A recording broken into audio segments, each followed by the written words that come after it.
Graça e paz, irmãos. Bom dia. Nós já tivemos no dia de ontem o início da conferência, então já nos apresentamos, já conversamos um pouquinho, então vou dispensar um pouco agora essa introdução e só pedir ao Senhor que nos abençoe nesse momento. Eu vou pensando no dia de hoje e nesse tema que foi passado a mim, que é ensinando o evangelho em casa, eu pensei em trazer algo mais prático, algo não vou fazer aqui uma exposição de nenhuma passagem, mas vou fazer algumas comparações para a gente poder visualizar a parte prática de como evangelizar, como ensinar o evangelho em casa. Eu também pretendo me voltar mais para os homens, então os homens aqui dessa manhã preparem o lombo, certo? Mais para os homens e as irmãs, mulheres, esposas, como auxiliadoras. Então, mais aos homens como maridos, pais, e as mulheres como auxiliadoras. Não vou falar aos avós e avós, os avós e avós, os vovôs e as vovós da igreja têm a responsabilidade de ajudar os seus filhos, genro, nora, nessa tarefa. Eles também têm suas responsabilidades na família de seus filhos, mas não é diretamente para vocês. Não vai ser algo também direto àqueles jovens, homens e mulheres jovens que estão se preparando para o casamento, mas já vai ser um alerta para vocês desde já, que estão se preparando para o privilégio de gerar uma vida e cuidar dela para a honra e glória do Senhor. Para o privilégio de contrair matrimônio e conduzir o seu lar para a glória do Senhor. Então, como eu já disse, o tema da mensagem é ensinando o evangelho em casa, e eu pretendo trabalhar isso em 3 momentos. Primeiro, a responsabilidade que nós temos sobre a nossa descendência. Segundo, a autoridade que nós temos para cumprir com essa responsabilidade. E terceiro, uma determinação submissa para cumprirmos com essa responsabilidade. Vamos orar ao Senhor? Nosso Deus, na Tua presença estamos, ó Pai. Sê conosco nessa manhã. Quebranta os nossos corações, humilha-nos na Tua presença, meu Deus, e concede a nós arrependimento. Pois por mais que façamos, ó Deus, sempre vemos que estamos aquém dos Teus padrões santos e perfeitos. Que isso gere em nós, ó Pai, um desejo de nos tornarmos mais santos, mais piedosos à semelhança de nosso Senhor Jesus Cristo. Mas diante da nossa frustração, que nós possamos descansar na obra de nosso Senhor Jesus Cristo, sabendo que nele nós somos mais que vencedores. Ó Senhor, que possamos ter nessa manhã, ó Pai, o peso da nossa responsabilidade, mergulhado na graça que nós temos em Cristo, e desse modo possamos conduzir nossas famílias para a glória do Teu santo nome, tendo em vista a proclamação do Teu Evangelho para as futuras gerações, quando não mais estaremos aqui, mas que possamos plantar aqui, para que o Teu reino colha lá na frente. Nós te pedimos, Pai, em nome do Senhor Jesus. Amém. Então, amados, eu queria abrir um versículo com vocês, Salmo 127, 3. Queria começar com esse versículo, fazer uma pequena introdução com o Salmo 127, 3. Creio que nós poderíamos ler o Salmo todo. Ele é um salmo bem pequenininho.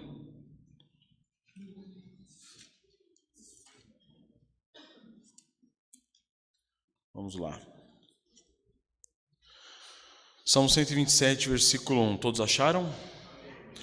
Se o Senhor não edificar a casa, em vão trabalham os que a edificam. Se o Senhor não guardar a cidade, em vão vigia a sentinela. Inútil vos será levantar de madrugada, repousar tarde, comer o pão que penosamente granjeastes. Aos meus amados ele o dá enquanto dormem. Herança do Senhor são os filhos, o fruto do ventre seu galardão. Esse é o versículo que eu queria pegar. Versículo 3. Como flechas na mão do guerreiro, assim os filhos da mocidade. Feliz o homem que enche deles a sua aljava. Não será envergonhado quando pleitear com os inimigos à porta.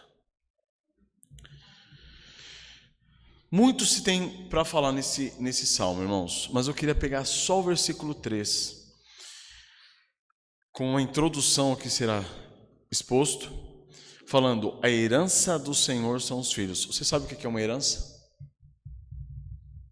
É algo que você recebe por direito, de seu pai, ou de sua mãe, de seu avô, de sua avó.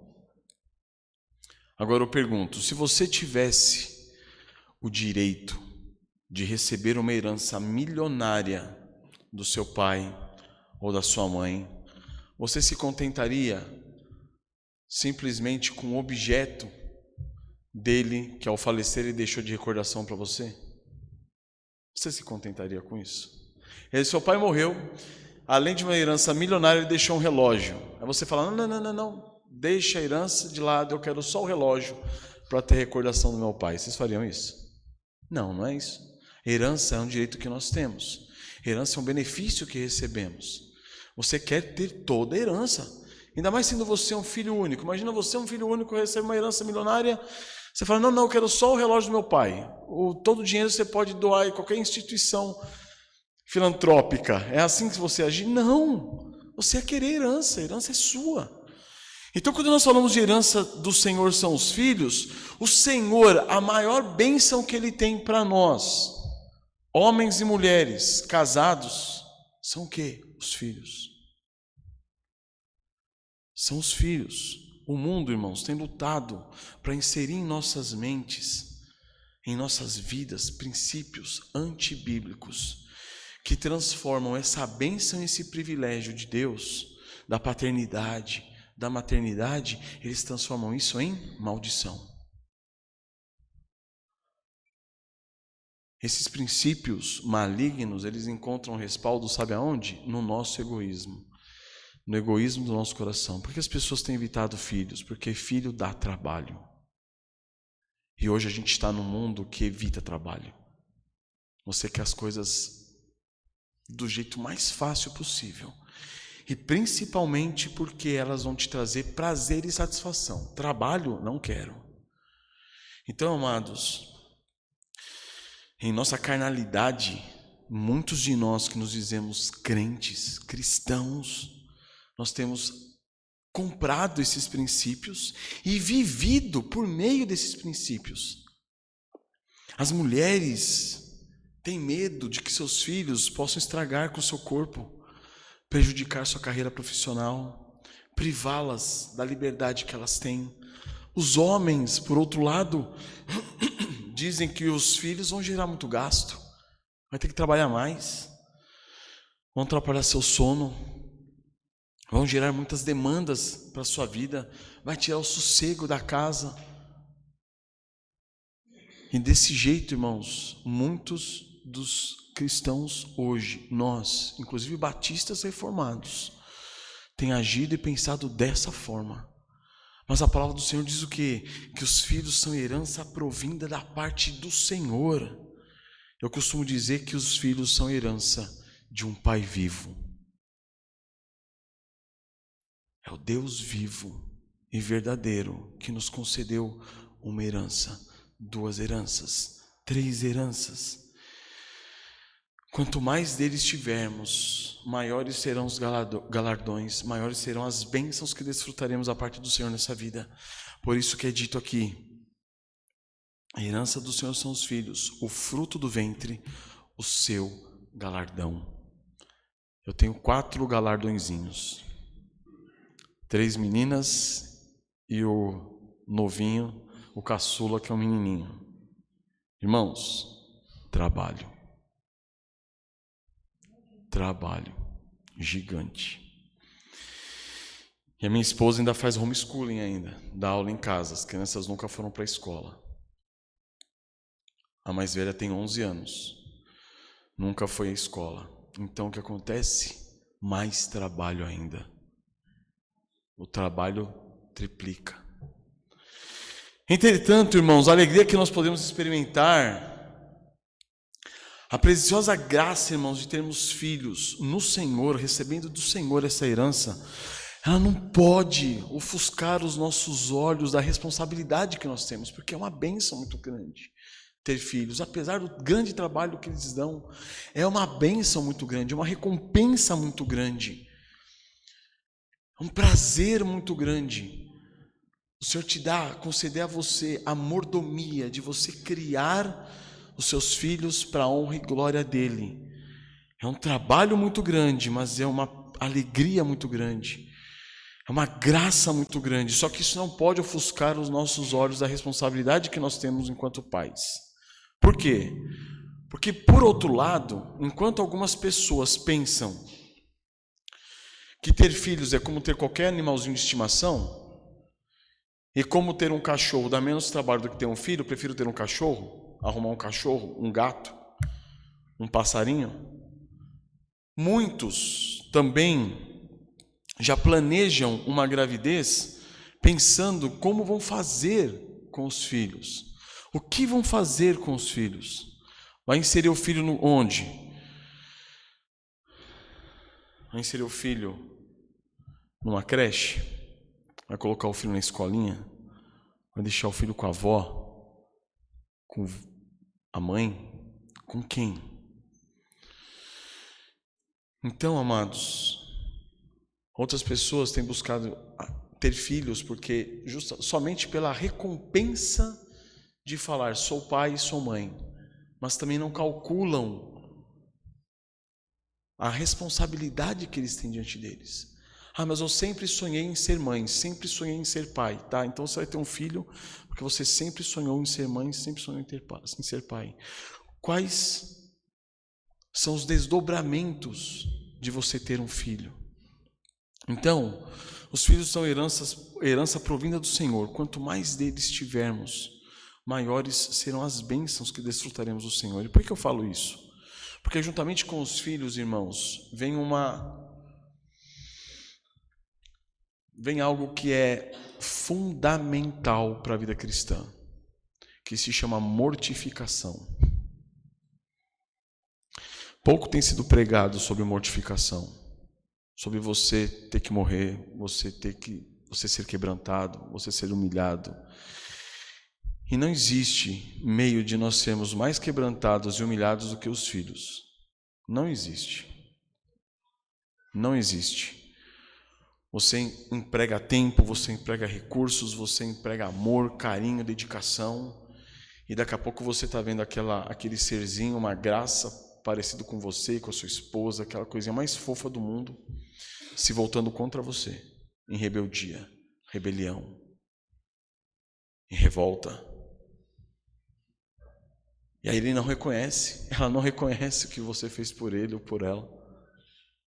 Não reconhece. Isso te traz o quê? Quebrantamento. E faz você enxergar como que você tem agido com Deus muitas vezes. Como um tolo, um moleque, uma menina mimada. É essa a herança que a gente recebe por meio dos filhos. Os filhos não vão trazer riquezas para vocês. Mas eu sonho que meu filho vai ser um médico. Esse sonho pode não ser o sonho de Deus, né? Como o pessoal diz, tem que ser o sonho de Deus. Não, não é o sonho de Deus, não. Os filhos, irmãos, eles são bênçãos para nós, porque eles nos quebrantam, eles nos humilham, eles mostram para nós quem nós realmente somos. E quando nós recebemos essa herança, irmãos, nós podemos fazer como pessoas que fazem no mundo. Por exemplo, uma pessoa no mundo que recebe 5 milhões de reais como herança dos seus pais. O que você faria com tanto dinheiro? 5 milhões de reais. Já viram histórias daquelas pessoas que pegaram a sua herança e esbanjaram todinha ela, e passado muitas vezes nem um ano, já não tinha mais nada? Aí você fala assim, como que uma pessoa pode fazer isso com 5 milhões? É a coisa mais fácil do mundo. É a coisa mais fácil do mundo. Dinheiro, para você juntar, economizar, é um trabalho monstruoso. Mas para você gastar, é assim, ó. Então 5 milhões desaparece. Já viram aqueles homens dizendo o seguinte, ó, meu sonho era ter uma Ferrari. Uma Ferrari hoje está em torno de 4 milhões de reais. Aí fala assim, meu sonho é ter uma Ferrari. Só que ele não para pensar que uma Ferrari por ano vai comer de impostos dele 160 mil reais. Olha que interessante. Se você ganhar uma Ferrari, o mais sábio seria você vendê-la, nem que fosse pela metade do preço. Porque se você ficar um ano com ela, está perdido. Estão percebendo? Dinheiro, irmãos, desaparece, ele some, ele vai embora. Só que aí as pessoas não pensam nisso, aí elas começam o quê? Ela pegaria, muitos de nós pegaríamos esse valor de 5 milhões de reais e começaríamos a esbanjar com roupas, com compras diversas, sapatos, cosméticos, produtos na internet, passeios, viagens, não é isso? Hotéis de luxo, restaurantes, alimentos diversos. Compraríamos carros, casas, móveis. Faríamos a reforma da nossa casa. Daqui a pouco aconteceu com o dinheiro, sumiu. Agora, uma pessoa um pouco mais consciente, o que ela pode fazer? Ela pode pegar esse dinheiro, deixar de lado as suas vontades pessoais, seus impulsos, aquelas vontades que seriam para usar o dinheiro para satisfazer aqueles caprichos, aquelas paixões. Ela poderia segurar-se e falar, não, eu vou investir esse dinheiro. E ela começaria a jogar esse dinheiro em várias frentes de investimentos, para que ela tivesse o quê? Como receber isso ao longo da sua vida. E deixar, inclusive, uma herança para os seus filhos, para as próximas gerações. Então, são duas situações que nós temos.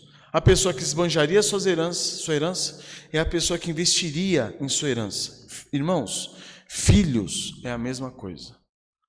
Assim é a herança que o Senhor nos dá. Muitos de nós temos pego os nossos filhos e esbanjado essa herança como satisfazendo os nossos próprios prazeres, nossos próprios deleites. Como se o filho fosse dado para você, para o seu próprio benefício. Mas a herança também exige de nós trabalho. Exige que nós investamos, né? Investir. Que nós façamos investimentos nessa herança. Exige trabalho, existe cálculo, existe estudo, existe... Para quê? Para que você não venha esbanjar dessa herança bendita do Senhor com seus próprios prazeres. Por quê? Porque logo mais essa herança se tornará maldição para você. Então, com a permissão do nosso Senhor, irmãos, nós vamos analisar essa verdade agora, a partir dos dois personagens bíblicos. E peço que vocês prestem atenção, irmãos. Você, papai, você, mamãe, e perceba a responsabilidade que vocês têm sobre vocês. E aí nós entramos no primeiro ponto, a responsabilidade sobre nossa descendência, a responsabilidade sobre nossa herança. E eu gostaria de começar com o terrível exemplo do sacerdote Eli. Vocês lembram dessa história? Sim. Abram comigo então no livro de 1 Samuel, primeiro livro de Samuel, capítulo 2, verso 27. E nós vamos ver um homem que pegou a herança do Senhor e gastou com seus próprios deleites e prazeres.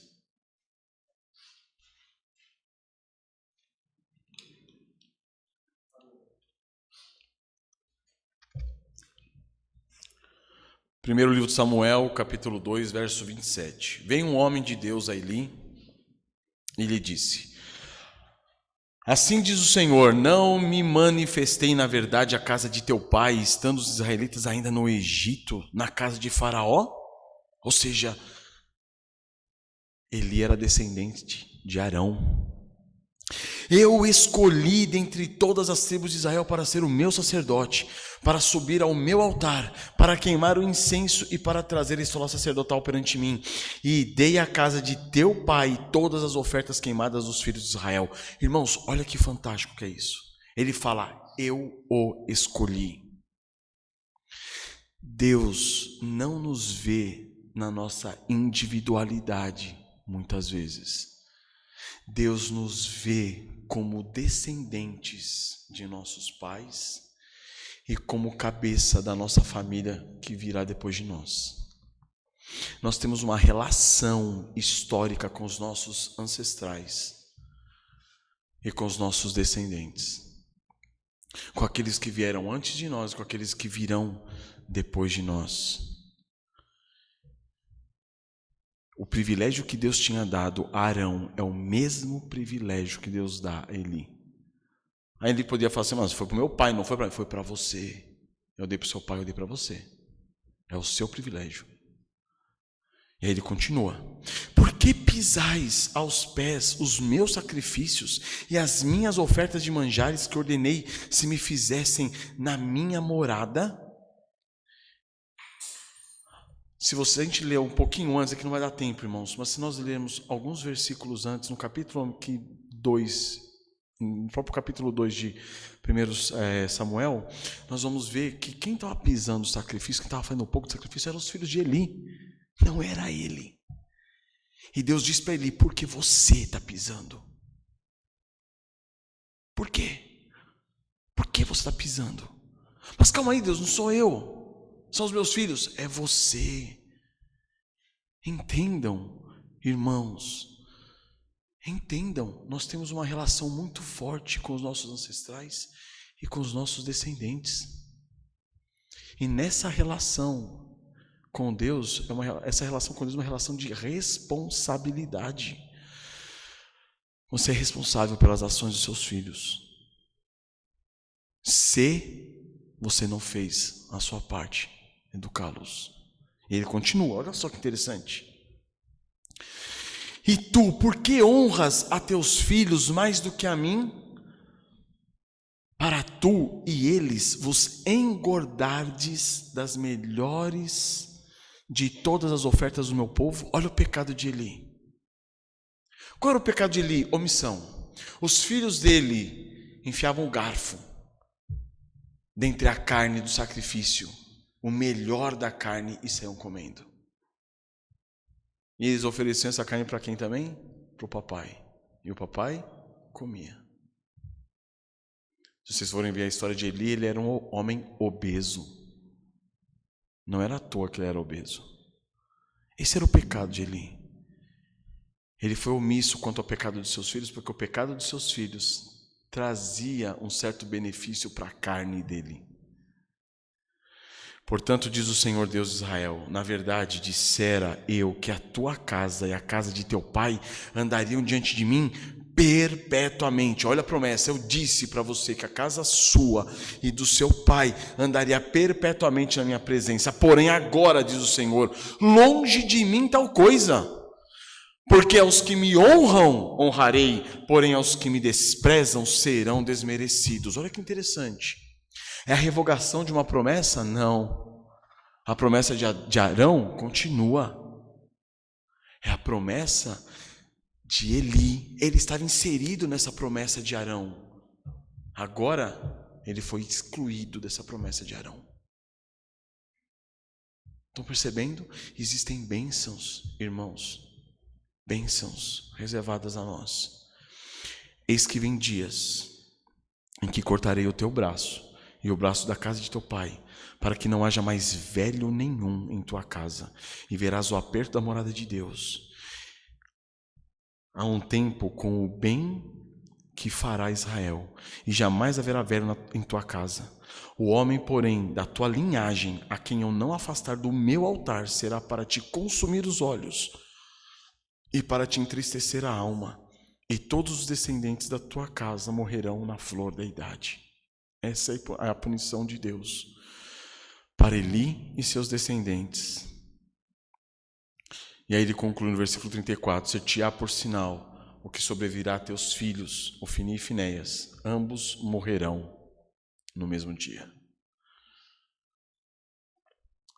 O sacerdote Eli, irmãos, fez pouco da bênção de Deus, fez pouco da eleição de Deus, da promessa divina feita a seus pais, do privilégio que ele tinha de ministrar perpetuamente diante do Senhor.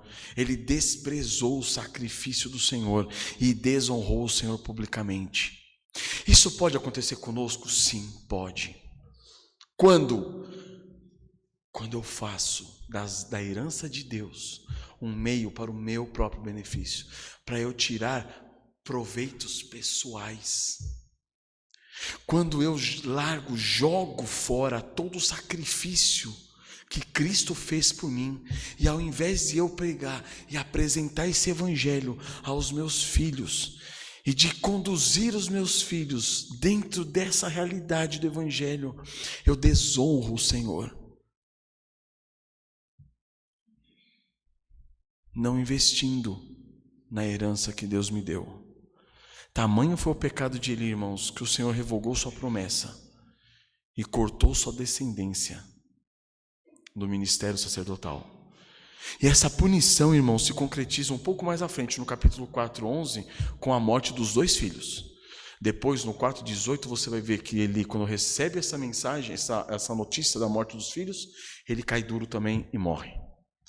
Mais à frente, já em 1 Samuel capítulo 22, vocês vão ver o massacre dos sacerdotes feito por Saul, na terra de Nob.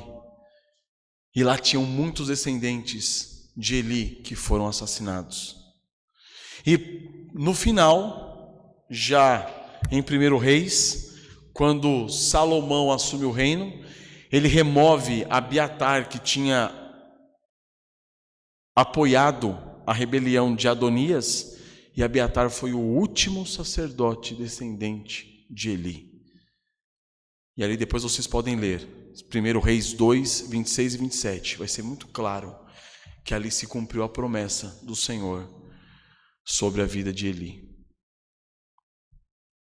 que aconteceu com Eli? Desprezou a tremenda responsabilidade que Deus tinha dado para ele, de evangelizar, discipular seus filhos para o Senhor, trazer aos filhos, mostrar aos filhos reverência, temor, tremor diante do Senhor, diante da graça do Senhor. E o sacerdote Eli, irmãos, ele se dispôs a honrar muito mais os filhos do que o Senhor. Ele se dispôs a fazer a vontade dos filhos do que fazer a vontade do Senhor. Ele tinha os filhos por ídolo e não o Senhor, por seu rei. Então esse é o resultado, irmãos. A sua descendência foi o quê? Banida. Agora vamos para um outro modelo. Abraão. Abram comigo em Gênesis, capítulo 18, verso 19. E aqui nós vamos ver o exemplo oposto do que foi Eli.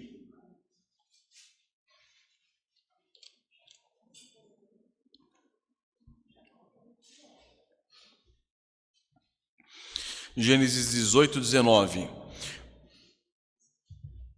Porque eu o escolhi, Deus está dizendo, eu escolhi Abraão para que ordene a seus filhos e a sua casa depois dele, a fim de que guardem o caminho do Senhor e pratiquem a justiça e o juízo, para que o Senhor faça vir sobre Abraão o que tem falado a seu respeito. Olha que fantástico. Irmãos, até esse momento, no capítulo 18, Deus já tinha falado com Abraão 5 vezes. E no capítulo 15, Deus já tinha feito uma aliança com Abraão. No capítulo 17, Deus ratifica essa aliança. Contudo, aqui no capítulo 18, nós vemos uma teofania. Deus vem na figura de um homem, com mais 2 anjos. E ele conversa com Abraão. A ideia do Senhor é destruir Sodoma. E diante desse plano, Deus começa a conversar com aqueles anjos e fala assim: será que eu ocultaria de Abraão o que eu estou por fazer? Não vou ocultar não. Por que eu não vou ocultar? Não vou ocultar porque Abraão, ele é uma autoridade. Ele é uma autoridade. Deus está falando, eu instituí ele como uma autoridade. Sobre quem? Sobre a casa, sua casa. Eu escolhi ele para que ele ordene aos seus filhos. E a sua casa depois dele. Estão percebendo? Irmãos, nós temos sobre nós uma incumbência, uma autoridade grandiosa de Deus. Porque do mesmo modo como Deus fez com Abraão, Deus faz com cada um de nós, dando-nos autoridade sobre nossos filhos e sobre a casa que virá após a nossa vida. Irmãos, é uma plantação, é um semear, o qual será colhido por nós e por todos os outros que virão, nos próximos anos, décadas, séculos. Eu acho fantástico, irmãos, a ilustração de algumas frutas, algumas árvores frutíferas, que são inclusive muito comuns naquela região do Oriente Médio, como as tamareiras. Se não me engano, as tamareiras, elas começam a frutificar depois de 80 anos, se não me engano, 50, 80 anos. As azeitonas, o pé da oliveira também. Nós temos no Brasil as araucárias, que é a mesma coisa, ela começa a frutificar depois de 50 anos. Sabe o que isso significa? Significa que você está plantando para os seus filhos colherem. Não é para você colher. Você está investindo, é para os seus filhos, não para você. E o que Deus está falando aqui com respeito a Abraão é exatamente isso.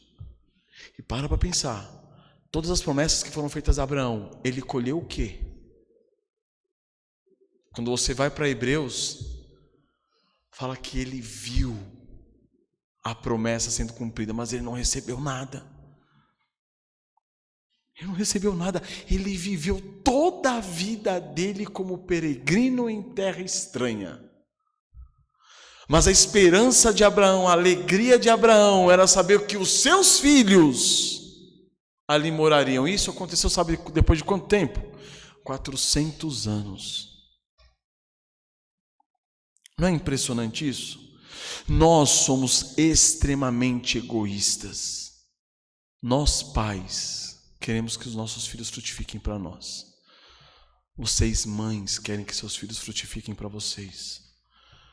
Mas aqui, irmãos, Deus está para executar um juízo em Sodoma, e Ele não quer ocultar isso de Abraão. Abraão é o escolhido de Deus. Por parte de Deus, ele recebe essa incumbência. Deus tinha feito uma aliança com ele, e Deus estava desenvolvendo um relacionamento pessoal com Abraão. Mas ele também ele objetivava um relacionamento pessoal também com os filhos de Abraão. Então, para que Abraão, irmãos, orientasse a sua família, Deus deu uma autoridade a ele para que Deus pudesse, lá na frente, desenvolver um relacionamento com os filhos de Abraão, para que a descendência de Abraão temesse e servisse o Senhor. Abraão foi chamado pelo Senhor para preocupar-se e dedicar-se aos seus filhos, dedicar a sua vida espiritual à sua família, ensinando-os a quê? A guardar o caminho do Senhor. Por isso que o Senhor não podia ocultar o que ia acontecer com Sodoma, porque Sodoma estava sendo julgada. E Abraão tinha que ver que aquele juízo poderia vir sobre a sua descendência lá na frente. Para que eles não fossem destruídos como Sodoma, Deus não oculta de Abraão o que estava por fazer com Sodoma e Gomorra. Abraão foi escolhido pelo Senhor, irmãos, para instruir e guiar seus filhos a uma vida íntima com o Senhor, ensinando-os a quê? A praticarem a justiça e o juízo, para que também não fossem punidos, assim como Sodoma e Gomorra. Então o propósito do Senhor, irmãos, era que Abraão fizesse de seus descendentes homens e mulheres que temessem e confiassem no Senhor. Homens e mulheres santos, separados, consagrados, pessoas sérias, devotas na adoração. Homens e mulheres honestos, confiáveis, em seus relacionamentos também com os outros homens. Então aqui nós vemos o quê? Um aspecto de evangelização, apontando o caminho do Senhor, e um aspecto de discipulado e santificação, ensinando a eles a praticarem a justiça e o juízo. São duas coisas que têm que estar conosco, irmãos. Eu evangelizo meus filhos e eu conduzo meus filhos em santidade. Muitos pais confundem isso. Mas meu filho nem crente ainda, pastor, nem se converteu, é um pobre desgraçado, miserável pecador, totalmente depravado. Como que eu vou ficar ensinando santidade para ele? Nós, diante dos nossos filhos, nós temos um papel muito semelhante ao do Espírito Santo em nós. Não é o Espírito Santo que nos convence do pecado, da justiça e do juízo? É você que é chamado a convencer seu filho do pecado, da justiça e do juízo. Quantas vezes nossos filhos erram deliberadamente, desobedecem, e quando você chama eles para disciplinar, eles mostram no rosto que eles não concordam com a disciplina, porque na cabeça deles eles estão certos. Aí você tem que fazer o quê? Convencê-lo do pecado, da justiça e do juízo. Depois que você convence do pecado, da justiça e do juízo, aí você entra com a justiça, para que ele não enfrente o juízo. E aí ele entende que pecou. Esse é o objetivo nosso. Essa é a função nossa como pais. Evangelizar e conduzir os nossos filhos em santificação, em santidade. Agora, qual era o objetivo do Senhor em escolher Abraão? Ele dar tamanha responsabilidade. O objetivo do Senhor era que Abraão, agindo de conformidade com essa tarefa que Deus tinha dado a ele, em relação à sua família, todas as promessas que Deus tinha feito à sua vida se cumprissem. Vocês perceberam que lá com Eli, a promessa na vida de Eli, ela era condicionada à obediência dele? Aqui, se a gente lê com atenção, nós vamos perceber que a promessa de Deus feita a Abraão estava condicionada a ele ensinar os seus filhos. Vejam de novo a passagem. Gênesis 18:19. Olha que interessante. Porque eu o escolhi para que ordene a seus filhos a sua casa depois dele, a fim de que guardem o caminho do Senhor e pratiquem a justiça e o juízo, para que o Senhor faça vir sobre Abraão o que tem falado a seu respeito. Olha que interessante. Deus falou assim: Abraão, assim será a tua descendência. Ordene os seus filhos, ordene a sua casa, para que essa promessa se cumpra. Olha que interessante, irmãos. Isso é uma grandiosidade em nossas vidas. Louvado seja o Senhor nosso Deus. Por quê? Porque Abraão não foi só dada a ele a promessa, mas foi dada a ele, além da promessa, também a autoridade e a condição para que ele ensinasse os seus filhos de modo que a promessa se cumprisse. Abraão cumpriu com a sua responsabilidade, com a responsabilidade que o Senhor lhe havia atribuído. Qual? Ordenar a sua família e sua casa após ele. Mesmo depois da sua morte, seus filhos mantiveram-se o quê? Firmes no caminho. Eles deram sequência à fé de Abraão, na esperança do quê? De receberem a promessa feita por Deus ao seu pai. Não é à toa, irmãos, que o Senhor nosso Deus, ele é reconhecido no Velho Testamento como Deus de Abraão, de Isaque e de Jacó. Porque Abraão ensinou Isaque, Isaque ensinou Jacó, e Jacó a seus filhos. Mas pastor, quando a gente vai lá, a gente vê tanta coisa errada, e não tem um monte de coisa errada na sua vida também? E não tem um monte de coisa errada na minha vida também? É aí que entra a graça de Deus, que apesar de sermos quem somos, nos sustenta, nos ampara e nos auxilia nessa tarefa. Mas essa tarefa é nossa. Nós somos chamados a educar nossos filhos. Nós somos chamados a conduzir os nossos filhos no caminho do Senhor. Nós. Para quê? Para que essa promessa de bênçãos, provinda de uma herança, a qual está sendo investida, nessa herança em que você está investindo, essas promessas de bênçãos possam vir a você. Porque caso contrário, essas promessas de bênção, provindas de uma herança do Senhor, se você esbanjar essa herança nos seus próprios eleitos, você não vai receber essas bênçãos. São bênçãos condicionais. Com você não é diferente. É aí que nós entramos no segundo ponto. Nós recebemos autoridade para fazer isso. Assim como Abraão foi escolhido para ordenar os seus filhos e a sua casa depois dele, irmãos, você, homem, pai, marido e membro do corpo de Cristo, você recebeu a autoridade para educar seus filhos. E para investir nessa herança, de modo que você seja beneficiado, abençoado, e abençoado também, abençoada a igreja do Senhor, o corpo de Cristo para as próximas gerações. Não podemos, irmãos, viver um evangelho egoísta, pensando só em nós.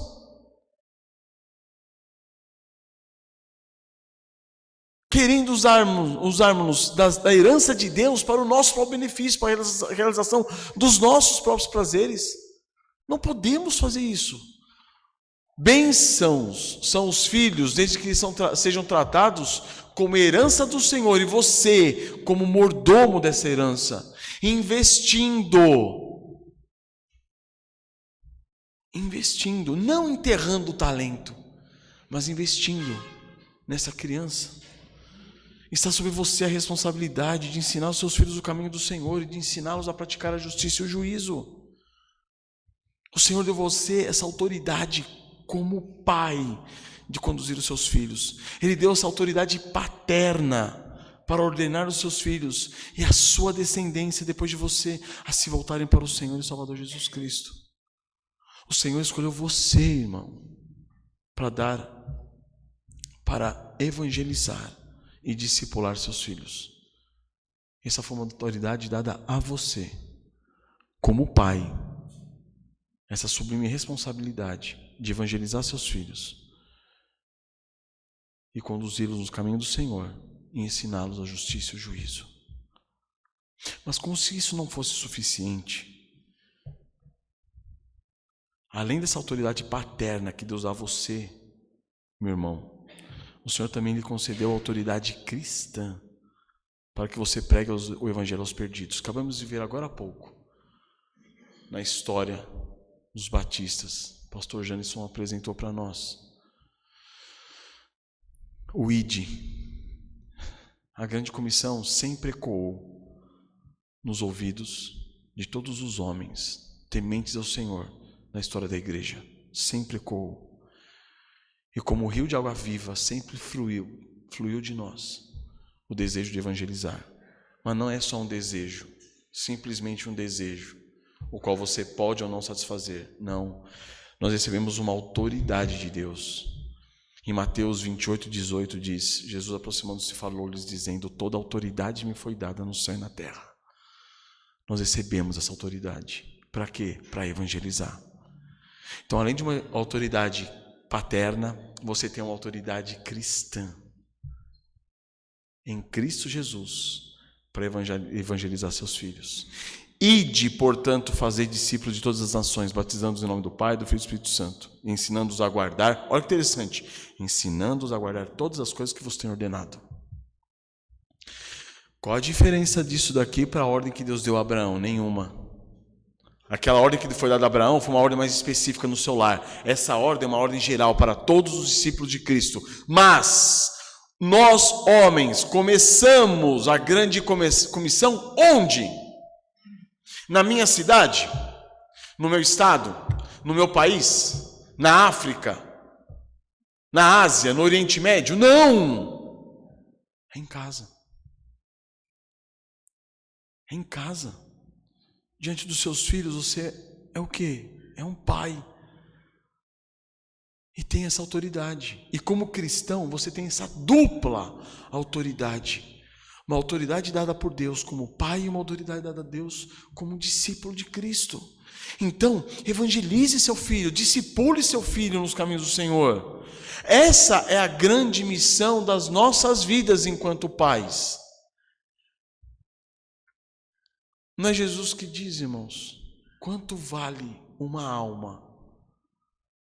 Vale mais do que o mundo todo. Meu irmãozinho, minha irmãzinha.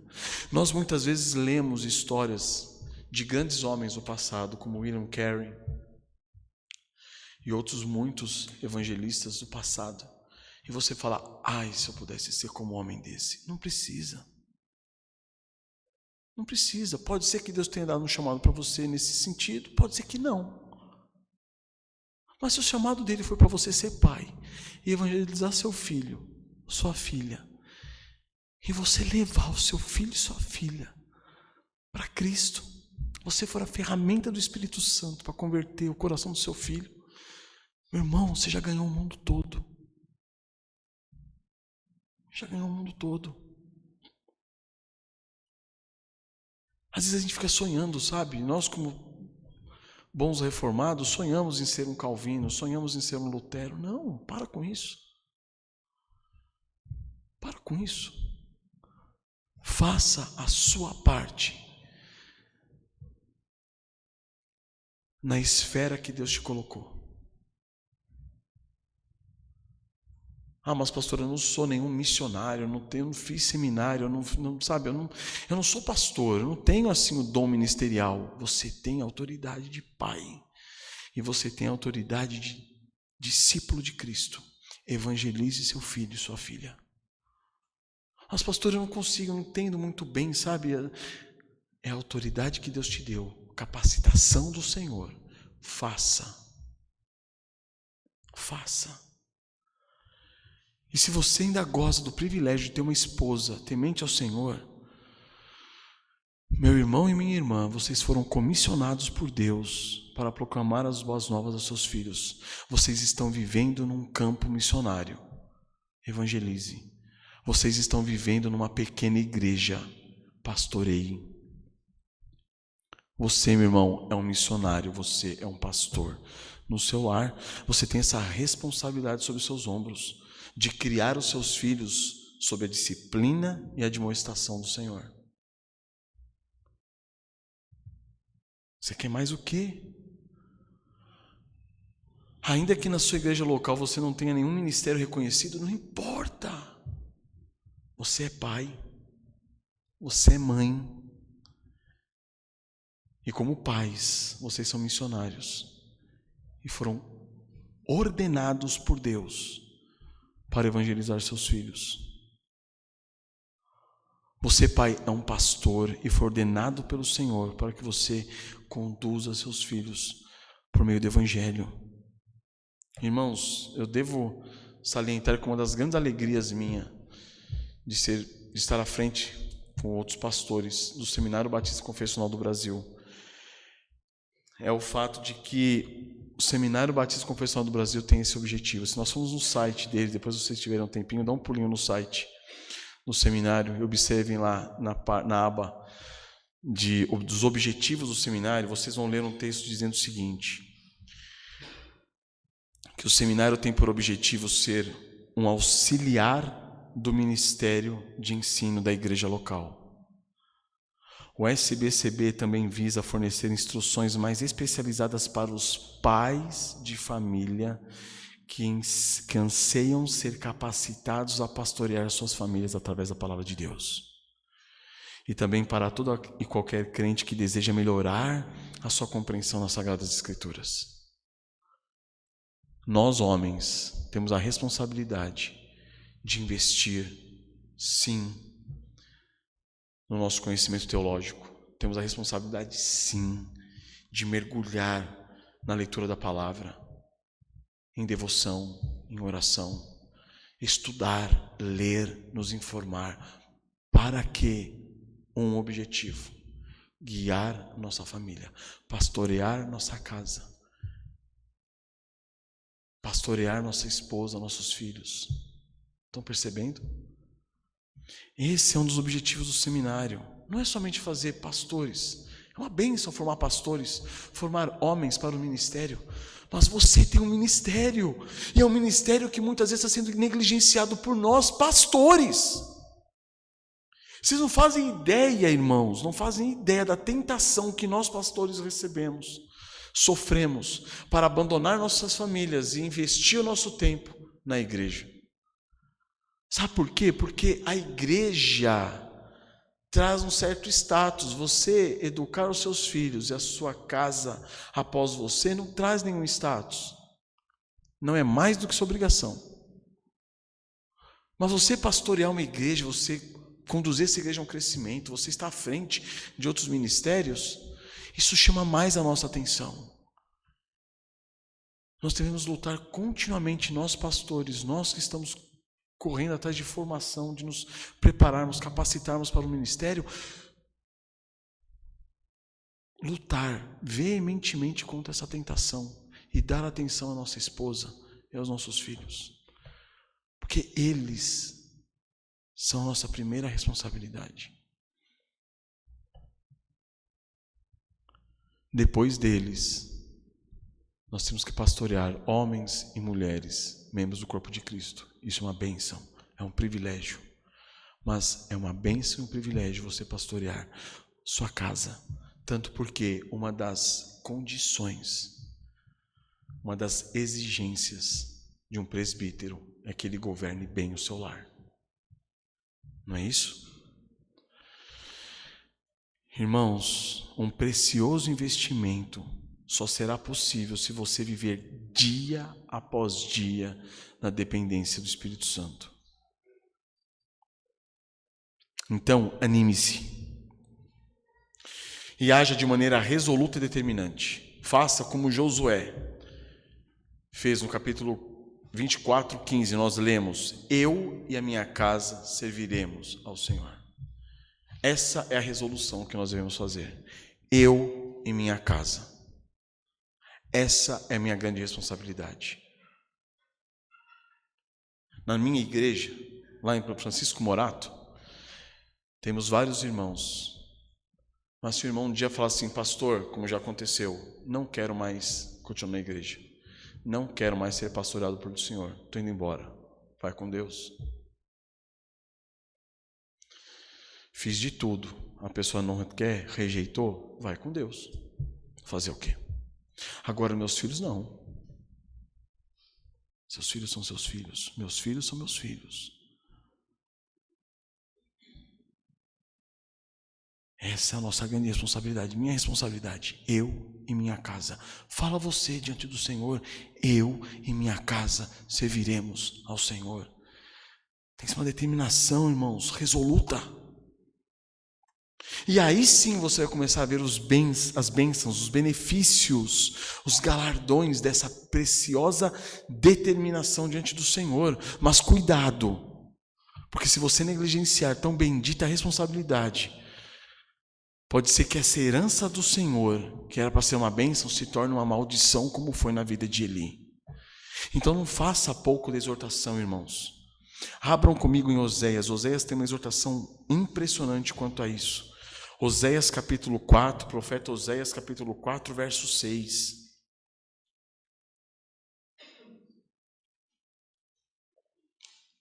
Nós conhecemos um versículo que diz: o meu povo está sendo destruído porque lhe falta conhecimento. É o versículo 6 do capítulo 4 de Oséias. Mas muitas vezes a gente para por aqui. O meu povo está sendo destruído porque lhe falta o quê? O conhecimento. Agora continue. Porque tu, sacerdote, rejeitaste o conhecimento, também eu te rejeitarei, para que não sejas sacerdote diante de mim. Visto que te esqueceste da lei do teu Deus, também eu me esquecerei dos teus filhos. Olha a situação de Eli. Olha a situação de nós, homens. Porque no nosso lar, diante do Senhor, nós somos profetas, sacerdotes e reis dos nossos lares. Nós exercemos no nosso lar o ofício de Cristo sobre a sua igreja. Nós temos a responsabilidade de conduzir os nossos filhos como sacerdotes ao Senhor. Nós temos responsabilidade de conduzir nossos filhos como profetas, trazendo do Senhor a mensagem para eles. E nós temos a responsabilidade de governar a nossa casa. Agora, qual que é o problema aqui? Conhecimento. Falta conhecimento. Irmãos, eu vou dizer para vocês, muitos de nós não temos pecado porque falta conhecimento, não. De que conhecimento está sendo falado aqui? Não é conhecimento mental meramente, é um conhecimento relacional com Deus. Um conhecimento relacional que te leva a negar a si mesmo, tomar a sua cruz e se submeter a Cristo, se sujeitar ao senhorio de Cristo, depender do Espírito Santo. Esse é o verdadeiro conhecimento que falta no povo de Deus e por isso estão sendo destruídos. Esse é o verdadeiro conhecimento que está faltando nas nossas casas e por isso tem muitos lares sendo destruídos, inclusive de pastores. Percebem? É esse conhecimento de relação, uma relação com Deus, uma relação de vida com Deus. Então, irmãos, assim como Josué foi determinado, faça você uma determinação resoluta, uma submissa. E aí nós entramos no terceiro ponto. Conduza a sua casa com firme resolução. Desenvolva estratégias para você guiar os seus filhos, conduzir os seus filhos no caminho do Senhor. Não ache porque você está na igreja, trazendo seus filhos todo domingo à igreja, está resolvido. Não terceirize a educação dos seus filhos. A educação espiritual dos seus filhos é responsabilidade sua, não é responsabilidade do pastor, do professor da escola dominical, não, da igreja não. A responsabilidade é sua, homem. A responsabilidade é sua, mulher. Abram comigo no Salmo 78 e vamos ver o que é dito aqui, a grandeza que o salmista nos apresenta. Esse salmo é bastante conhecido também. Salmo 78, verso 1. Olha a resolução do salmista em dar sequência àquilo que Deus tinha dado aos seus pais. Olha só que fantástico. Salmo 78, 1. Escutai, povo meu, a minha lei. Prestai ouvidos às palavras da minha boca. Abrirei os lábios em parábolas e publicarei enigmas dos tempos antigos. O que ouvimos, olha o que ele vai dizer agora, o que ouvimos e aprendemos, o que nos contaram os nossos pais, não o encobriremos a seus filhos. O que os meus pais, enquanto cristãos, pertencentes ao corpo de Cristo, me passaram, eu não vou encobrir aos meus filhos. Quando fala aqui aos seus filhos, é aos filhos dos meus pais. Irmãos, a palavra de Deus mostra muito claramente isso. Os nossos netos são nossos filhos. Os nossos bisnetos são como nossos filhos. Se você educar bem os seus filhos educam bem os netos educam bem os seus bisnetos.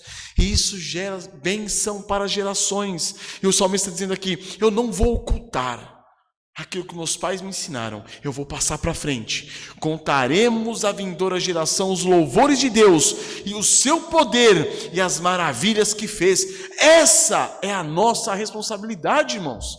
E não a responsabilidade meramente, mas o nosso privilégio. Encher os nossos filhos de gozo, de alegria, de satisfação no Senhor, por verem o quê? O evangelho que os seus pais creem.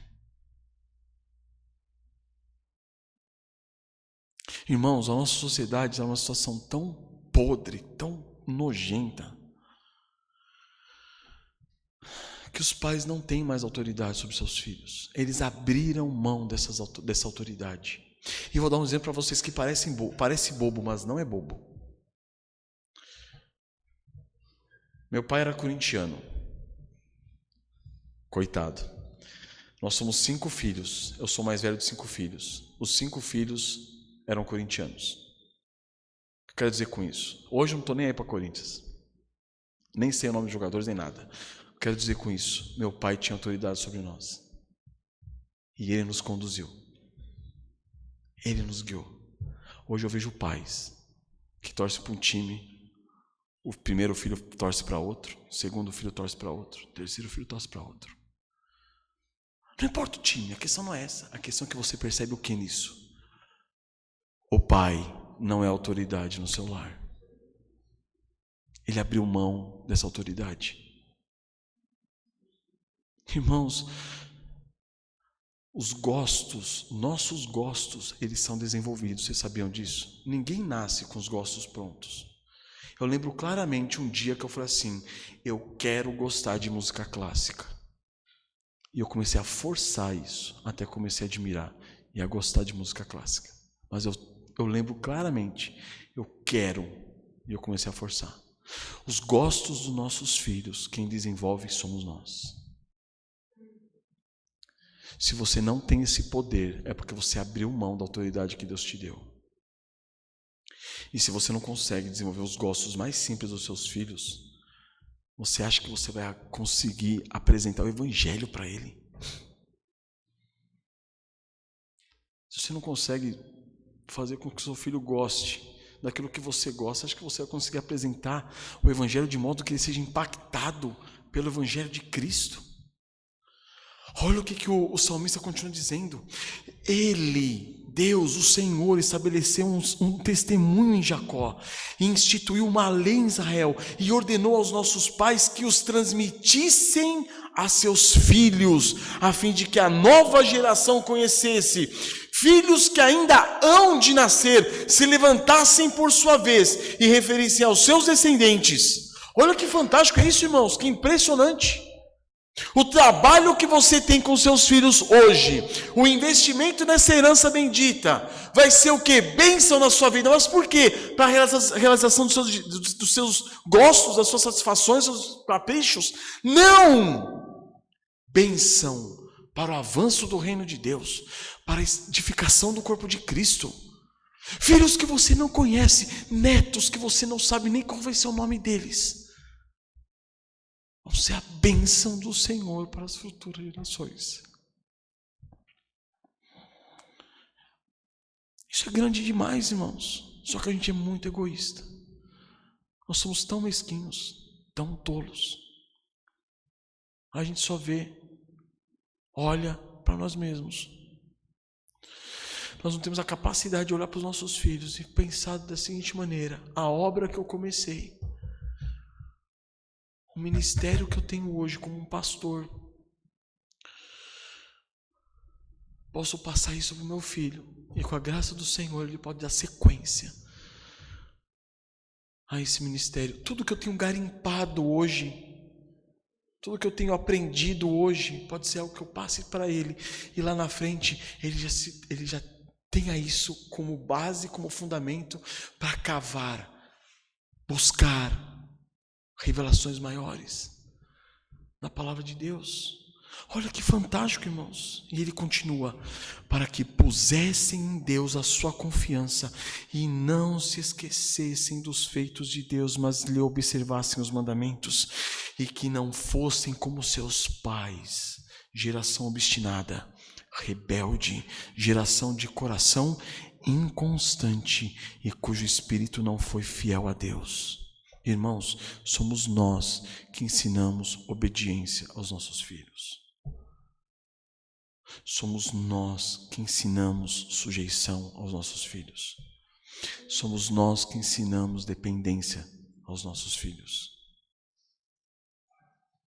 Nós temos na nossa cabeça hoje, e eu já vi muitos pais falando isso: não, é que meu filho, pastor, ele não consegue ficar quieto no culto porque ele é bastante agitado. Meu irmão, foi você que me educou. Eduque e ele vai ficar quietinho no culto. É só isso. As pessoas tratam a vida dos seus filhos com certo fatalismo, como se ele fosse, como se o filho ou a filha fosse vítima de uma personalidade, fosse vítima de características que estão fora da possibilidade de ser tratado. Não, trate, eduque, forme uma geração obediente, forme uma geração submissa, forme uma geração constante, uma geração dependente do Senhor, uma geração cujo espírito seja fiel. A gente tem que ensinar fidelidade aos nossos filhos, ensinar lealdade aos nossos filhos. E aí eu gostaria de concluir, irmãos, chamando a igreja ao arrependimento, chamando cada um de nós ao arrependimento. Nós devemos nos arrepender, irmãos, do modo negligente como nós temos tratado muitas vezes a nossa família. Nós temos terceirizado, irmãos, a educação religiosa dos nossos filhos à igreja. Nós temos terceirizado, muitos de nós têm terceirizado a educação dos seus filhos a creches,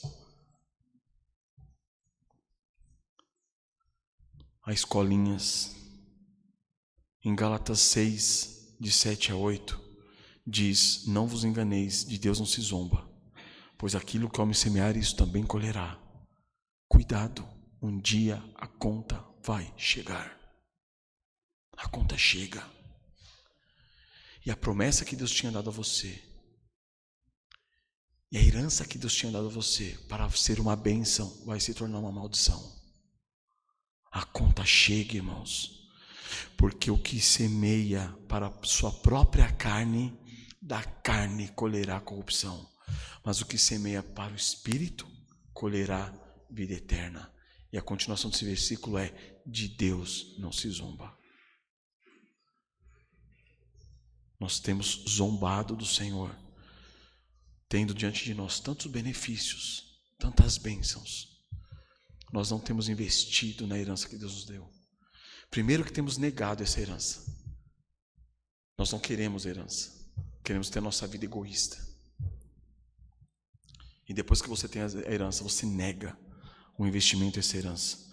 Não é à toa, irmãos. Não sei se vocês sabem que hoje já está havendo um crescimento vertiginoso de casas de recuperação, de casas de repouso para idosos. Sabia? Várias casas de repouso. Sabe por quê?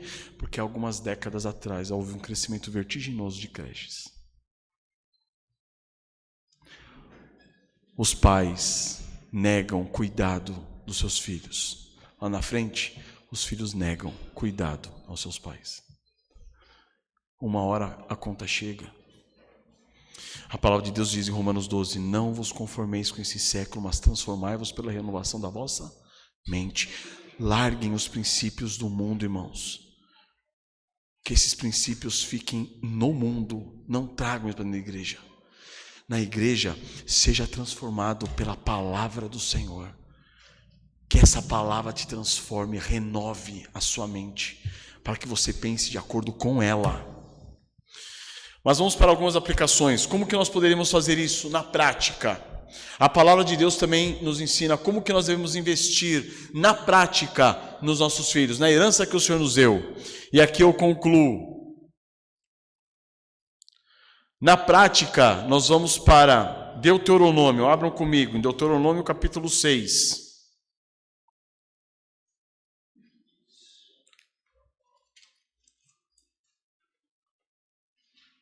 Versículo 4, uma passagem também extremamente conhecida, onde é dito: ouve Israel, o Senhor nosso Deus é o único Senhor, amarás, pois, o Senhor teu Deus de todo o teu coração, de toda a tua alma e de toda a tua força. Primeiro ponto, irmãos, o Senhor é o seu único Deus? Ou você tem servido a outras frentes? Outros ídolos. Segundo, você tem amado, buscado amar o Senhor em todo o teu coração, alma, força, entendimento? Porque se isso estiver acontecendo, estas palavras que hoje te ordeno estarão no teu coração, versículo 6, 7. Tu as inculcarás a teus filhos, e delas falarás, assentado em tua casa, andando pelo caminho, e ao deitar-te e ao levantar-te. Também a atarás como sinal na tua mão, e te serão por frontal entre os olhos. E as escreverás nos umbrais da tua casa e nas tuas portas. Está acontecendo isso com você? Você tem o Senhor como seu único Senhor? Você tem buscado amar a Deus com toda a sua força, entendimento, com toda a tua alma. O Evangelho tem sido o assunto principal dos seus lábios com seus filhos. Você tem tratado do Evangelho nos momentos de alegria com seus filhos, mas também nos momentos de disciplina? Mostrando para o seu filho o que ele cometeu, qual foi o pecado que ele cometeu. Convencendo do pecado que ele cometeu, da justiça de Deus e do juízo que poderá vir sobre ele. E então disciplinando ele na correção amorosa, dependente do Senhor. Você tem feito isso? Tem tratado do Evangelho com seus filhos? Se o Evangelho não estiver brotando, saindo de nós como rios de água viva, irmãos, não tem como você educar os seus filhos, investir nessa herança do Senhor. Não tem. Não tem, irmãos. Você tem, no momentos diários, em que você está ao redor da mesa, no momento do café da manhã, do almoço, do jantar, tem orado ao Senhor, agradecido a Ele pela sua família, pelo alimento que Ele tem te dado. Você tem feito orações individuais com seus filhos, chamado um filhinho de canto e falado assim, vamos orar agora ao Senhor, vamos passar um tempo de oração com o Senhor. Você tem orado com a sua esposa, com ela, pessoalmente com ela? Você tem orado pela sua esposa e pelos seus filhos? Você tem realizado um culto doméstico na sua casa todos os dias? Pegado sua família, passado uns 15 minutinhos, lendo a palavra, cantando uns hinos e educando seus filhos no caminho do Senhor? Você tem lido a Bíblia com seus filhos? Feito leitura de bons livros com seus filhos? A educação domiciliar é um meio de se fazer isso, que é o homeschooling. Você tem cantado em família com seus filhos? Você tem aprendido novos hinos, cânticos com a sua família? Você tem gasto tempo de qualidade com seus filhos? Tido tempo de brincadeiras, tipo de momentos de distração, passeios? Você tem saído com seus filhos para comprar o pãozinho na padaria?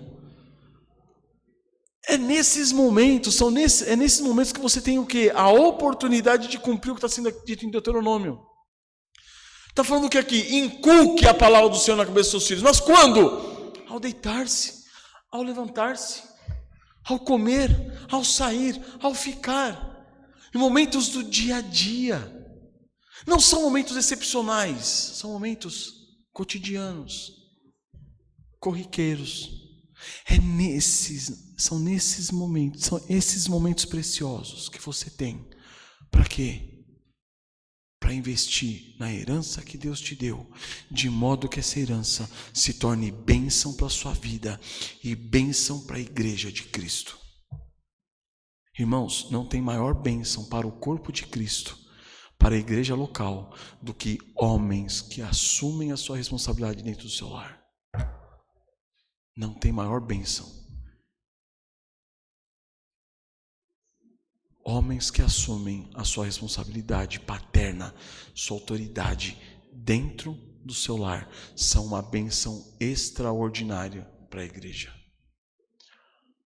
É o fundamento sólido que a igreja tem. O que? Famílias sólidas, fundamentadas no Evangelho de Cristo. Então, cumpra com esse seu dever. Você tem uma autoridade sobre você. Você tem duas autoridades sobre você. Duas ordens sobre você. Uma autoridade dupla sobre você. Cumpra com ela. Ide na sua casa. Evangelize seus filhos no caminho do Senhor. E lembre-se, eis que estou convosco todos os dias, até a consumação dos séculos. O Senhor está com você. Se você se sujeitar e submeter a Ele, Ele vai te dar graça. Para que, diante de todas as suas imperfeições, dificuldades e fraquezas, você conduzir os seus filhos no caminho do Senhor, e eles se tornarão um fundamento sólido para a sua vida, sua descendência, e o futuro da igreja até que Cristo venha. Amém? Vamos curvar nossas cabeças, irmãos? Ó Deus eterno, quantas verdades, ó Pai, estão diante de nós, ó Deus. Quão fracos somos, com miseráveis pecadores. Ó Deus, toca os nossos corações e dá-nos arrependimento, pois temos falhado tanto, ó Pai, com a nossa esposa, com os nossos filhos. Senhor, ajuda-nos a enxergar, ó Pai, a profundidade da riqueza, da graça que Tu nos concedes em Cristo Jesus e da força, da vitória que nos está garantida em Cristo, para que possamos empreender, ó Deus, essas ações nos nossos lares. Ver, ó Pai, primeiramente, a grandeza da responsabilidade que temos diante de nós. Vermos, ó Pai,